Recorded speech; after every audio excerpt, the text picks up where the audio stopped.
Okay, everybody, and we're back from our break. We are going to start with a really special panel today. We have some really incredible panelists here. I want to start by welcoming a very special guest today. I am Miyaguchi, the executive director of the Ethereum Foundation, also goes as eclectic dreamer as well. Can we give a round of applause for Aya for taking the time to be here with us today? An all-star. Yeah, and so we also have other panelists joining us today. We have Christopher from UNICEF Innovation. We also have Kusunoki Mashiro from Digital Agency in Japan, and Taka joining us again from Plurality Tokyo. And yeah, I'll pass it off to you all to give your panel. All right, I'm gonna join as a moderator. I'm very proud to invite this incredible challenge like this. So let me quick introduction of my background, what's in my mind. The UNICEF Eastern Foundation and Digital Agency, let's say they're kind of like a notion of the government.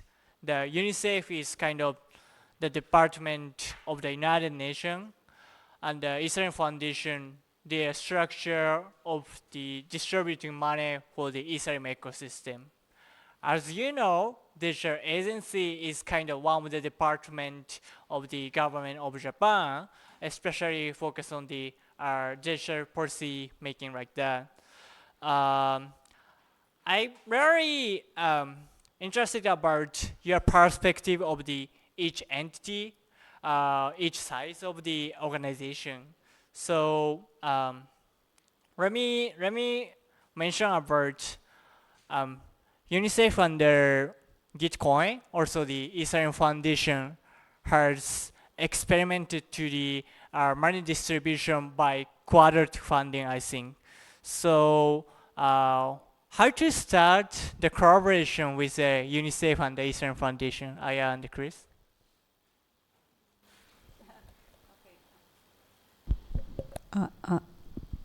Hello, everyone. Okay, should I maybe I can also do a quick intro of the Ethereum Foundation because no one really understands what we really do. So the Ethereum Foundation, the one thing I always say whenever I meet a new person or go to a new place, the Ethereum Foundation doesn't own Ethereum. That is a very important statement. We don't, because many other things are owned by a company, and then Ethereum is a project that is, supported by all the contributors in the community and this ecosystem, and then we support different activities in the ecosystem. And funding is one of the activities we do because that is also important. Originally, when the EF, like the Ethereum Foundation EF was founded, the focus was to fund the core infrastructure platform work for Ethereum's platform to be made.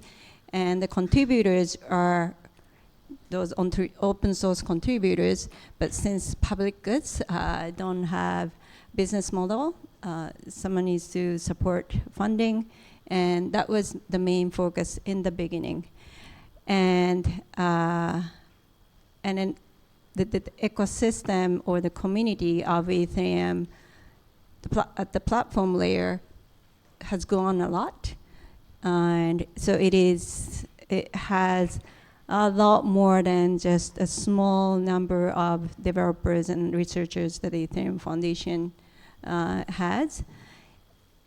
So our work is to really support those work, but also gradually, while the ecosystem is growing, there are many other things that are happening, such as educational work, like someone needs to explain what is Ethereum and the new terms like what is layer 2 or and how to use that, also educate new builders. We need a lot of developers to build the platform layer but also build applications on top of it. That's like solutions to the society.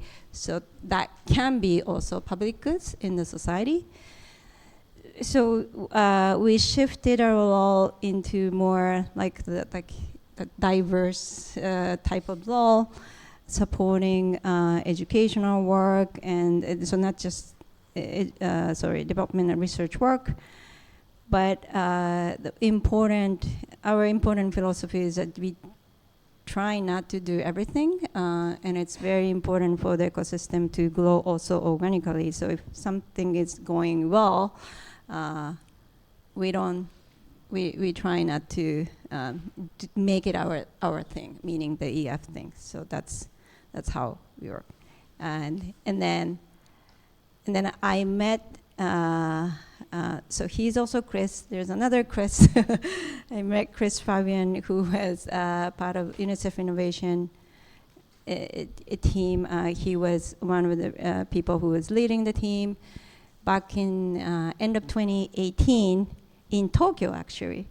So I have to actually mention, because without that meeting, a lot of things that we are seeing in the ecosystem, collaboration between UNICEF and the crypto space, may not have happened. And I just, naturally, because United Nations organization is very big, we're a very tiny group, I wasn't really sure about the fit before meeting the person. But so Chris Fabian had this vision of how to bring innovation, not just to support innovative technologies, it's more like bring innovation to the organization of UNICEF. And then when I heard that vision, I thought this is, if someone is willing to do the bold work, very, very, brave work, that maybe we can help support that. And then that's when we started talking about UNICEF Crypto Fund, which maybe Chris can explain more.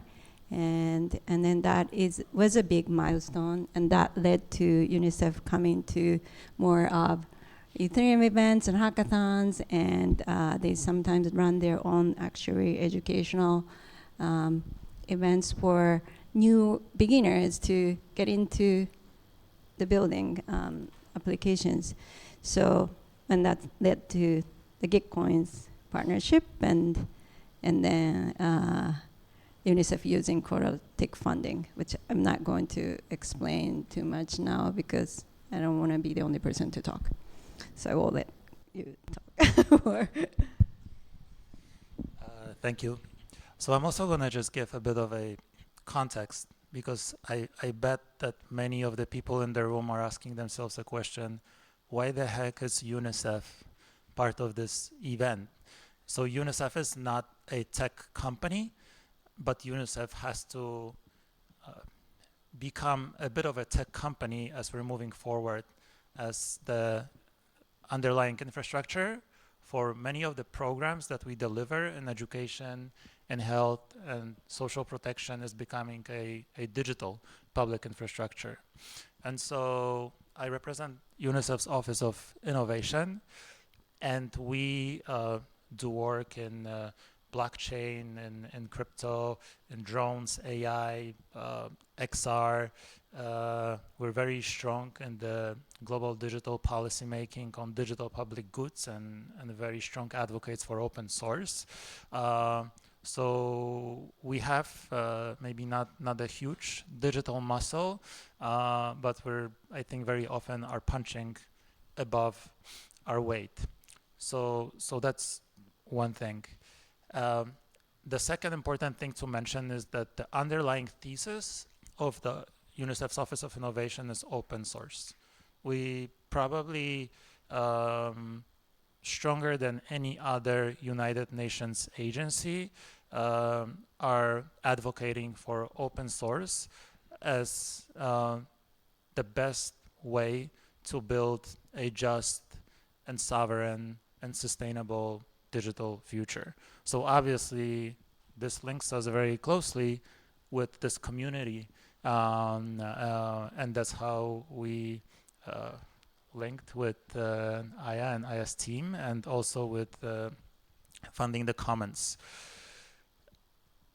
Crypto fund, the fact that crypto fund exists, it should not exist.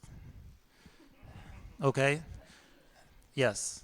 It's like those salmons that are trying to swim up the stream that can never make it. Like we, for whatever reason, made it. The controllers of other UN agencies who are also doing explorations with crypto and with blockchain, they still cannot believe that there is actually a crypto fund within UNICEF that can accept and disperse crypto. Why is it crazy? Well, because we are a huge bureaucracy, and things take, it's not weeks, it's months or years. And to jump through the many obstacles and hoops to actually make this thing work within the existing structures, that was not an easy feat. And this is, when I was preparing for this chat, I thought that this is our definition of success and probably the biggest challenge. Everything that we're gonna be talking today about crypto, blockchain, quadratic funding, can we make it work within the existing structures of our organizations, within the existing boundaries and limitations? These boundaries and limitations that we have at UNICEF, they will not change. This is just what it is. It's. I mean, maybe they'll change in 15 years, but we don't have this time. So this is for me the main question where we're doing any exploration in this space. Are we gonna be able to do this within, or are we gonna have to do it without, in a sense of outside? The last thing I'm gonna say as the beginning remarks is that if I look at a sort of time horizon, you said 2018 was when we started working together, and maybe I look towards, let's say, 2030, where actually that's the sort of horizon for the sustainable development agenda. I would say that in 2018, this space was interesting for us, but it was definitely not existential. It's interesting, it's explorative, it's additional. When I look at what's happening today, first of all, in the context of global crises, there's just another one, every single day. There is more crises and there is less money from funders. So this entire new dimension of support, including funding as well, is slowly becoming, it's not existential yet, but we anticipate that it might be existential for us in 5 years or 7 years. And that's because we support the digital public goods ecosystem, and digital public goods need funding. Okay, so this is why we're here. To add the magnitude of this, how important that project was, I always think it's like what you said, that was a crazy idea, it shouldn't exist level, is that I think among all the UN organizations, UNICEF receives most amount of donations, right? Am I correct? UNICEF receives most amount of donations from the world. We're definitely right? on the towards the top among, and there are 50 UN agencies, there are 5 big agencies, and we are definitely up there on the top. Yeah, and then institutional donations of course exist, and that's a huge amount, but also when you go to an airport, you always see this UNICEF poster, or like a transparent box. Yeah, like personally, everyone donates to UNICEF, right? And then there's a huge fund sitting there, and then of course they are doing a lot of great work, but this was the start of making the movement of fund transparent. In doing that, starting with UNICEF was a freaking crazy idea. But I loved it, and that's why that we wanted to support. And it's something most of the public organizations don't do yet. But it showed a great example to the world, like, hey, if UNICEF can do this. So that was very important message that they were able to send, and I really, because it was not easy, right? Until very last moment, they made an announcement at DevCon Osaka in Japan, actually 2019. I remember until the night before, they were saying, "Oh, we still haven't finished getting signature from all the lawyers involved or something." So, so it was. But anyway, it's this type of decision by leadership is really shaping the world. I am fortunate I was able to witness that. By the way, I'm just wondering, you guys have a different perspective, also the different work to the public goods, even the digital public goods. Maybe like a digital agency, it seems like you're creating kind of digital infrastructure for the citizen, for the nation. Also, like Ethereum Foundation is trying to supporting the people who making the digital public goods. Also, UNICEF is, it looks like a similar. So I'm just wondering, in your definition, in your work, what is the digital public goods, and what is the digital public goods program right now? Also, history or your opinion like that? Can It's a little difficult question, and I am Masanori Kusunoki, Director General of Digital Agency, and past I built a social security and tax number system and data exchange for that past 11 years. It is one of important digital public infrastructure in Japan, I think, and it is funded by government, multi-billion dollars. Now, Japanese government always investing by ourselves, but in historically, I think in Japan, the first digital public infrastructure built by fundraising, not investing by government.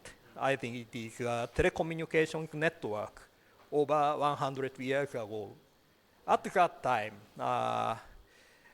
telephone subscription rights held by government, and it is one of the way of fundraising, and it has a secondary market of these rights.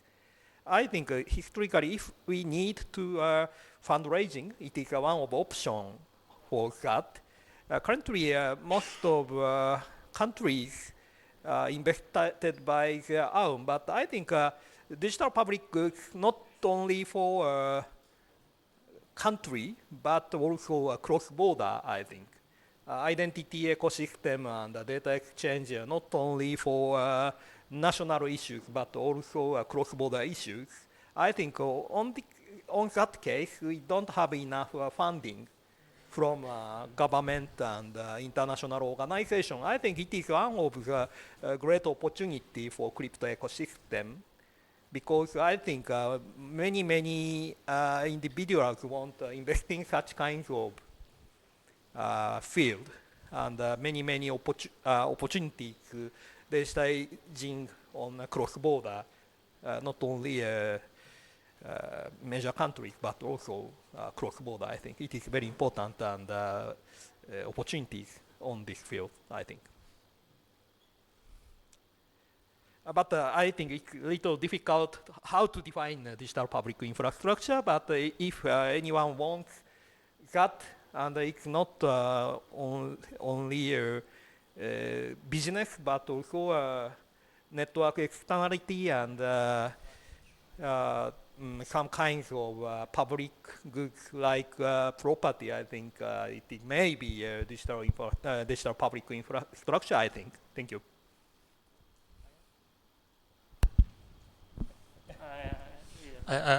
I think the element of sustainability is super important.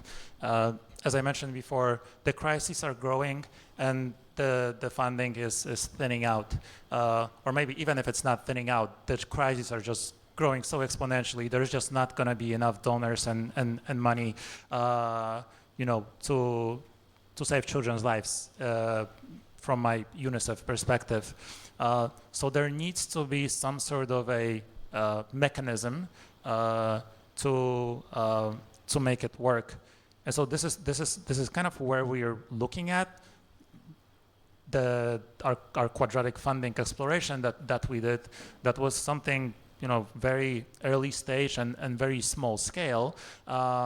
But in the context of digital public goods, if you're familiar with digital public goods now, it's a concept governed by the Digital Public Goods Alliance, and you can go to their website, and there is a registry, and there is a list. And if you're a government in Sierra Leone, technically, you should go to this registry, see if you need a digital platform for education. The registry sorts the digital public goods by SDGs, so you should click number 4, and maybe there is a solution that's similar to one that you would like to develop to solve your challenge. But it's just a list. A list is not a great thing in general. There's very little you can do with the list. So what we're working right now, and this is a teaser before the November Funding the Commons in Bangkok, where we hope we're gonna have something bigger to announce as UNICEF, is we're trying to understand if we can convert the list into some sort of a marketplace where the crowd, the funding, and the intent intersect. And I think this may be the answer to the sustainability question. The sustainability of funding, the sustainability of developers' hands that will keep developing the solution, but also the relevance, because problems are not static, problems are dynamic, they change, and so we also need this kind of contribution. We need to know what people's voices are from the ground, what they really need. So again, like, this space is really interesting to us, and I think we're really nearing this moment where we think it's going to be existential rather than just interesting and curious. Maybe I'm going to talk about a little bit different angle of public goods. When we say public goods, originally public goods image is like a non-digital public goods were governed or funded by governments back in old days, and then because of the innovation of internet, now there are a lot of goods happening in the digital space, and that can be ideas, solutions, just knowledge, and then how do we fund those?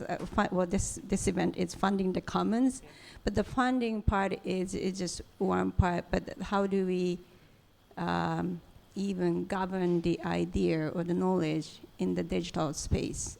Right? So there are actual solutions such as digital, decentralized digital IDs are happening in our space, but then this ID needs to be owned by or funded by or governed by a government. That's also a question that's been asked now. So a lot of technical innovations are making it possible for all the aspects of public goods, including funding, to be owned by, not just by government, owned by us, community, can be communities. So that ownership is almost like moving back to individual, and I think that's the important or interesting, right? Interesting part that we are having discussions together. So when for example, even like a UNICEF project is by making it digitalized and then by making it on chain, like, okay, that's another step that they made. And then by doing that, it is making, normally it used to be run by only by big institutions and governments, between the governments, but we can really be part of the funding, but also we can be part of the discussion of how the fund should be used.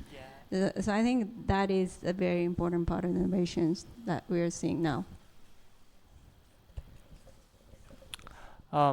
This is very interesting. This is the last question for the all. I'm just curious about what is the end game of the each entity as an organization, like a governance. For example, like a digital agency gonna be dissolution at the end, or the UNICEF is gonna be dissolution at the end, or maybe you can mention about network externality, positive externality, about category of the goods, right? Some of the goods could see like a digital public goods. The reason is maybe they have a positive externality and plus some game like that. So let's say, what's the future structure of your own organization? Thank you. I agree to Dwiko, but I think national agency interest is very local, and we don't care about interoperability for cross-border. But I think this situation may change because of we already know a crypto ecosystem and interoperability of tokens, and I think currently on the 1990s identity ecosystem built by a smart card. But now we are integrate these on a smartphone and care about interoperability for international cross-border use cases. I think it is inspired from crypto ecosystem. I think European government tried to develop digital identity wallet, and we catch up in US and Japan also catch up in such kinds of concept. I think not only fundraising and built by themselves, but also making sandbox and building influence and building proof of concept is also important. And I think past quarter century, many crypto innovations, such kinds of zero knowledge proof and many high functional cryptography, but government don't use such kind of technology because of we very care about risks and non experience to use that. But I think this situation may change by crypto ecosystem on past 10 years. I think it is a great change, maybe a great change, and we will care about cross-border interoperability and such kinds of emerging technologies. I think we already get influence from such kinds of ecosystem, I think. Thank you.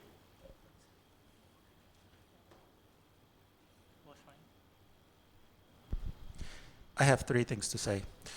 First of all, UN will not change. UNICEF will not change. There are probably meetings in calendars for 2032 already set up on projects that are happening now, okay? So again, I'm gonna come back to the question. We should be doing all of these explorations. We should be doing all of this work. And the most important question is can we make it work within the structures that are already existing, or do we have to find ways, and sometimes we will have to find ways outside of the system? So that's one thing. The second thing I want to say is we have to be less passionate. I'll explain.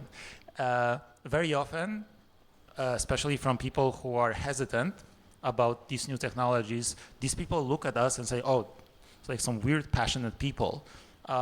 We are passionate, but we need facts. And that's why knowledge is super important. Just as everyone in this room should know, and this is my task, should know about what UNICEF is doing, everything about digital, what we're doing, that we have a crypto fund. By the way, who in this room knew before this discussion that UNICEF has a crypto fund and we can accept and disperse crypto? Raise your hand. And it's a very biased crowd, and this is what, 10%, right? This is terrible. Everyone should know about the work that we do so that we can get your help and support, okay? So that's extremely important. And there's no passion in that. There is just like sweat, blood, and tears and work. So that's the second thing. Third thing, I just wanted to link to what you said in your previous remarks about the community and the importance of community in this. And that links to digital trust. I'm gonna read one thing. I didn't actually think I was gonna read it, but I'm gonna read it. So this is a quote. The reality is that young people want to be included in the decision making, not just to consume what has been prepared by a few, where they don't have any say or options. This is a quote from a young demonstrator in Nairobi, which I heard 10 days ago in those demonstrations that are happening now, okay? I think we are, all of us here building digital public infrastructure, especially the governments, especially UN system. We spent billions of dollars on this, and we assume that the next generation, young people, will want to use it. But if we don't include them in building those systems, we're gonna get the same quote and the same demonstrator in 10 years throwing rocks at us because we didn't include them now. So this is my small call to action, include young people in whatever you do. Okay, I will try to make it quicker with the request from Taka.